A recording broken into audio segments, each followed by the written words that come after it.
5 نمازوں کے ساتھ 5 سورتیں پڑھنا، اس کے 5 فائدے ہیں۔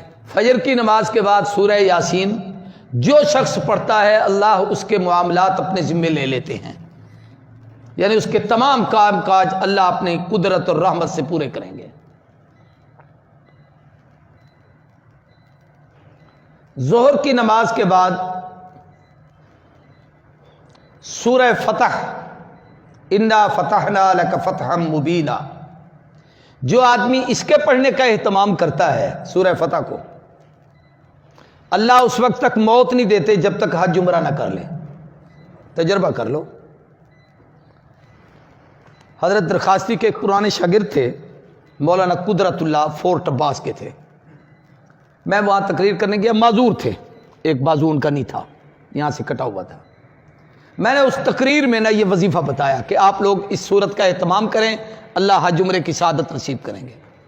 وہ کہتے میرے دل میں بڑی امنگ تھی اور مجھے یہ تھا کہ بھئی اسباب بھی نہیں ہے، ایک چھوٹی سی فیکٹری میں ملازم تھے، 500-700 روپے تنخواہ تھی اس وقت۔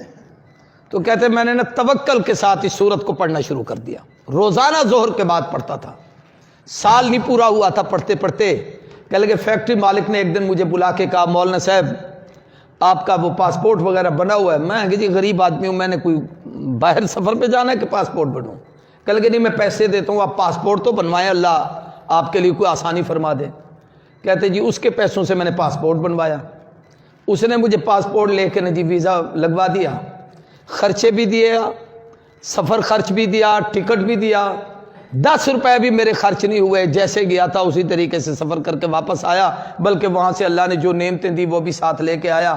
پھر اس نے مجھے فون کر کے کہا مبارک ہو، میں نے اس صورت پہ عمل کیا، اللہ نے میرا کام بنا دیا۔ راولپنڈی کے ہمارے ایک دوست تھے، اس نے ایک دفعہ مجھے فون کیا کہ میں نے اس صورت کو ظہر کے بعد پڑھنے کا اہتمام کیا، تو کچھ عرصے کے بعد سعودی عرب سے میرے ایک عزیز کا فون آیا کہ میں آپ کو سپانسر بھیج رہا ہوں، آپ عمرے کے لیے آئیں۔ تو میں پڑھتا تھا روزانہ اس صورت کو، اس کا پیغام آ گیا، میں نے تیاری کی، میں عمرے پہ چلا گیا، پیسہ اس نے بھیج دیا تھا۔ اس نے کہا میں نے خواب دیکھا کہ مجھے کوئی آدمی کہہ رہا ہے یار وہ تمہارا عزیز رشتہ دار ہے، غریب ہے، اس کی تمنا ہے، اللہ نے تجھے توفیق دی ہے تو اس کو عمرہ نہیں کراتا۔ اب وہ کوئی بزرگ مجھے کہہ رہا ہے، میں نہیں سمجھا وہ کون تھے، یہ اس نے وضاحت بھی نہیں کی۔ تو کہنے لگے اس نے وہ سپانسر بھیج دیا، میں عمرہ کر کے آ گیا۔ یہ تجربات ہوتے ہیں، تو اگر اعتماد سے آدمی کرے تو فائدہ ہوتا ہے۔ عصر کی نماز کے بعد سورہ نبا، عما یتساءلون پارے کی پہلی سورت۔ آج کل اس سال وظیفے بڑے لکھ رہے ہو، اتنے وظیفے میں نے پہلے کبھی نہیں لکھوائے۔ ہے دین پورے دی برکت، ورنہ انہیں کو میں تو نہ لکھوں نا۔